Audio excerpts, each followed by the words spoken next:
Hey there, Jim Johnson here for Accent Help. And I had kind of a funky week. I ended up doing an interview earlier this week. And then yesterday, actually, the Today Show, the NBC Today Show, they were using part of that interview that I did with one of their correspondents for a segment on the Today Show. So my wife and I sat down. And it's like, okay, so what are they going to keep, and what are they going to use from this like 40-minute interview that I did with them? And it was like maybe 10 seconds, like two little tiny sound bites that remained in there. So, I'll post a link down below for you to see this piece that they did on the Today Show. But what I'd love to do is actually hit on a little bit of what I talked about in the 40 freaking minutes. I'll keep it shorter than that, but that none of which, or very little of which, actually made it into the video. There are some of these things that the correspondent actually talked about, but there was a ton of it that just didn't make its way into it. So anyway, there's a study that came out a couple of years ago, and then it made its way into the press around a year ago or something. And then it kind of sounds like Parker Posey in White Lotus is part of what prompted them to be really interested in this again. I think they're intrigued by it. So it brought this article that was about this study, it brought it back up. So there was a study that was done about both African American and white speakers, and it is important to actually look at both because they tend to be very different accents in the US. Um, between black and white accents. So you really do need to look at both of those. So anyway, there was a study that was looking at them in three different locations. It was Atlanta and Raleigh and New Orleans. Now, one funky thing that I'll say is New Orleans almost belongs in a slightly separate category. I don't think of New Orleans so much as a Southern accent. It's got some Southern accent elements in it, but it's such a different. So if you think about many Southern accents, they're along this line. Or what you'll hear from many folks who are used to hear more is where the R gets dropped. I'll come back to that in just a little bit. Well, in New Orleans, the R tends to still get dropped. It's a non-rhotic accent in the sort of classic New Orleans accents that are there. And they make specific mention in that article, as I recall, to Chalmette. So, like, something you might hear from there is somebody talking a little bit more like this. So it's a very, very different accent than what you might think of as a Southern accent. So it's a slightly different beast. But what's going on with all of those is there's a lot of similarities. So one thing I do want to big time point out, which I did in that interview, is they're looking at cities. So these were looking at cities, and they're saying that the Southern accent is fading. So part of the deal is accents in cities are typically a decent bit different from more rural accents around there. So urban centers, especially these days, there's huge things that happen where you have a lot more migration going on of people moving. And you'll tend to get a lot of people who I'm originally from a really small town of like 900 people, a little farm town in Iowa, in Northwest Iowa. And so a lot of folks who go off to college, they don't end up coming back to those small towns. And even some of the folks who don't go to college, they head off in other directions. But what commonly happens is someone will go to college, they're now exposed to a wider range of differing views of the world, and they're also experiencing a bunch of different accents and modes of speaking. And oftentimes their accents shift a little bit when they head off to college. Well, then it's very common, especially if you're from somewhere small, that you end up in a big city somewhere. It's very common for that to happen. Overall, the population is moving towards cities in the US and other places around the world. So there's fewer rural voices and there are more urban voices. So what's happening is you're getting examples like us that I grew up in Iowa. My wife is from Nebraska. We lived in Chicago for 10 years, and now we've been based much of the year in Houston, Texas for like 24 years now. Our son, though born in Chicago, raised in Houston, he doesn't sound like he's from Texas. And sometimes I'll say, well, we don't necessarily live in Texas, we live in Houston. I mean, it's in Texas, but it's a very different beast. You've got all these different influences. So he hasn't picked up very much. There's a little bit of a Southernism that I'll mention later, but he hasn't picked up too much of those Southernisms. So he's not a Texan in his speech. So what ends up happening when you have all these people sort of moving in is you have a fading of the accent, right? So the accent is fading out. Well, what's happening is you're getting the strength of that accent sort of watered down. So what very commonly happens with a lot of the speakers there is they reach something that I'll use a term that I'm actually going into in a different video, but a mesolect, where it's this kind of land in between, where it's being sort of reduced in its distinctions by becoming a little bit more what I like to call generican. So this generalized American sort of sound where you're like, I can't tell where you're from. Roughly the way that I speak is somewhat generican, right? So this genericanness makes its way in there, and you start to get a watered down version of what was more of a Texas accent or an Atlanta accent or a Raleigh accent or something like that. This influx of people mixes with it, and you get a shift in those, right? So some of this is, happened in big ways. Like in New Orleans, a huge thing that happened was Hurricane Katrina, where a ton of people fled there. A lot of them actually came to Houston. And so a lot of them actually set down roots and moved to Houston. So New Orleans lost a lot of their residents because of that. I remember meeting a musician in New Orleans, and he now is only there very much part time because he ended up going to the panhandle of Florida and creating a base for himself there. He found it a little bit cheaper where he was there. So now he goes back and forth, or this has been a little while, but he would go back and forth and do a lot of work more in that direction and then come back and do a few gigs in New Orleans, but then head back to his new home. So then that creates space in New Orleans for other people to come in. Housing prices go up. Oftentimes, that working class accent that tends to be the strongest version of whatever a localized accent is, those people are moving away more because the money's coming in. People from outside are coming in. So it shifts the accent. Well, the same thing happened that actually had a huge influence on American accents, especially African American accents. Something called the Great Migration, which is actually multiple Great Migrations. There's a really great book on this, the warmth of other suns. Really good book actually about these waves of the Great Migration. For example, a lot of people moving to Chicago who were African Americans, getting out of Jim Crow South, but they weren't necessarily finding that Chicago was that much better.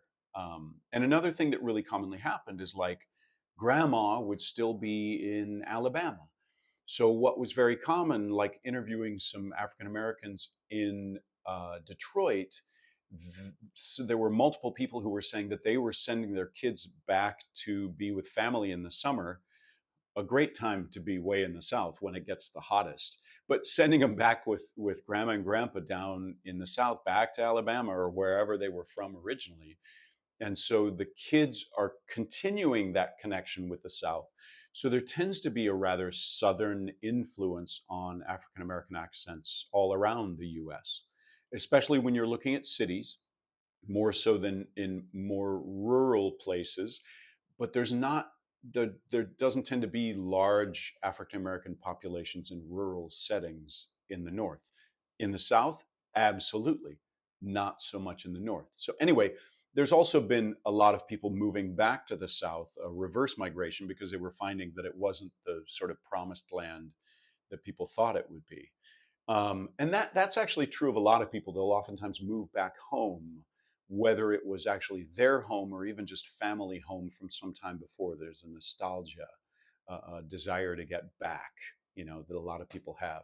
So what you have in all of this migration and moving around that wasn't happening nearly as much previously is you get a lot of mixing of accents.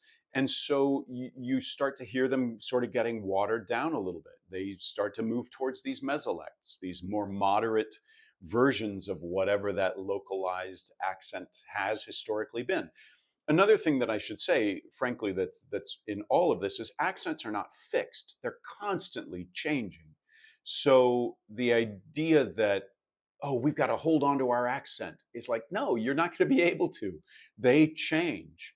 There was actually a study that I brought up in the conversation. There was a study where they had been interviewing women, multi generational females in Texas, and they were actually finding in that study that the grandmothers and the granddaughters were tending to have more of a Texas sound, while the mothers, their accent was tending to be a little bit less distinctly Texas.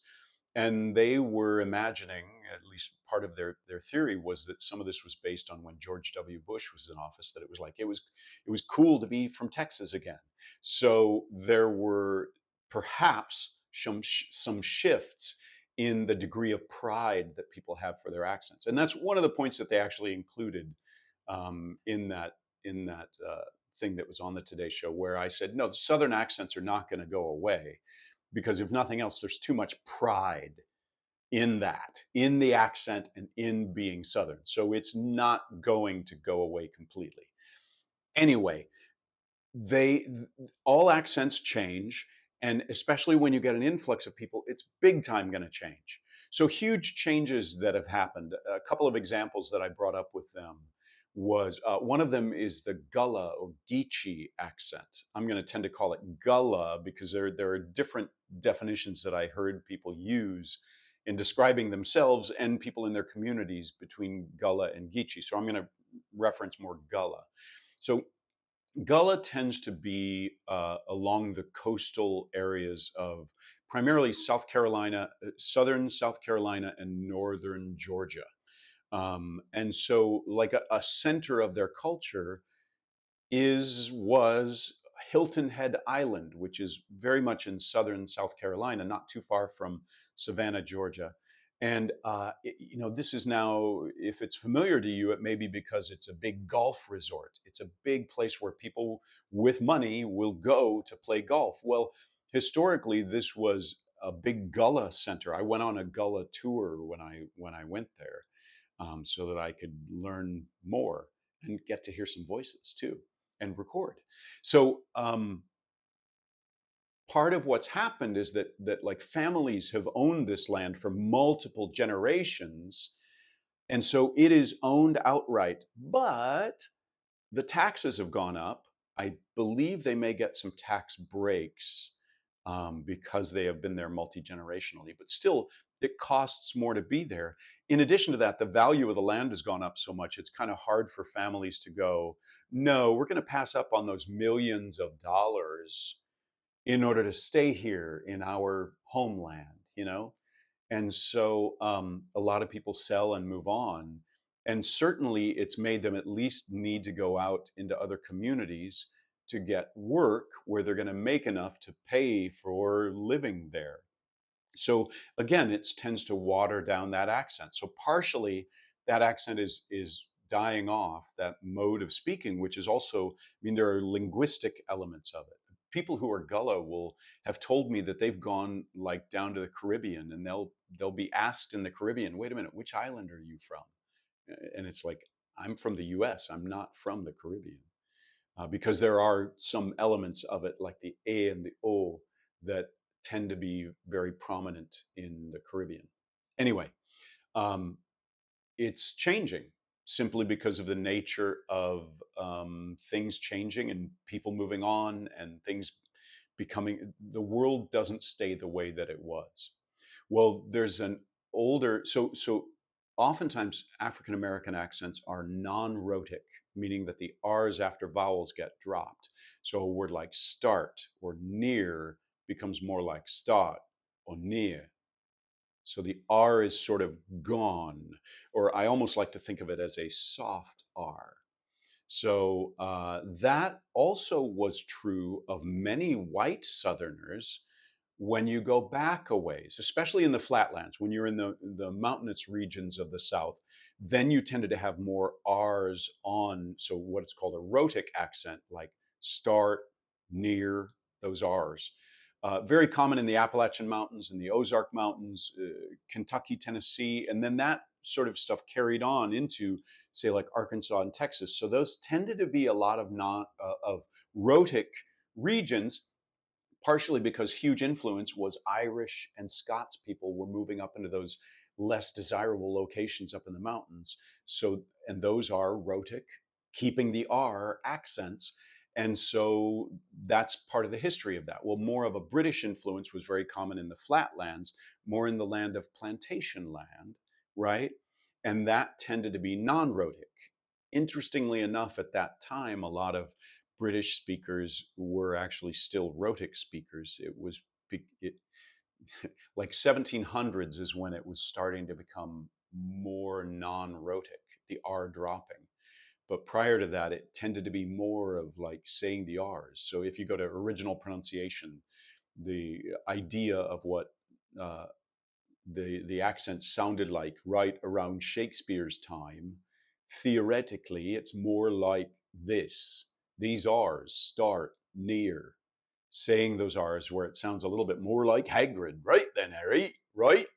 So anyway, that R dropping was very common for a lot of whites in the South, and therefore people who were enslaved and taken from Africa to the US, they were interacting with non-rhotic white speakers.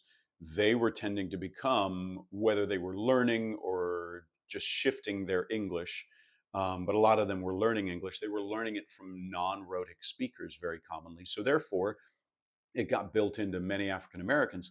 Well, that non-rhotic element has really faded for most Southerners.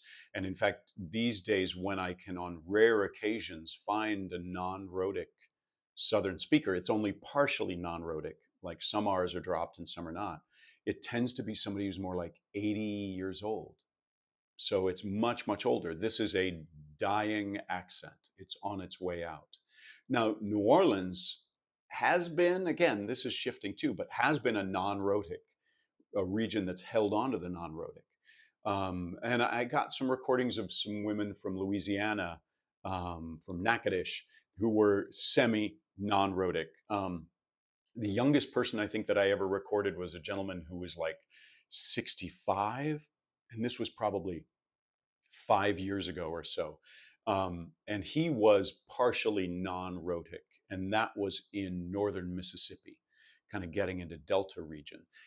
So it still exists for some white speakers, but it is on its way out. So accents change. That accent has certainly been fading for a long time and shifting. So anyway, these are a whole bunch of things that we got into. One other thing we talked about were elements of Southern accents, like a big distinct one that people oftentimes think of is it's the I diphthong, as in price, becoming more like price, time, where it's almost, I'm going to go too far, light, time, where it's almost like the second half of that diphthong is not there.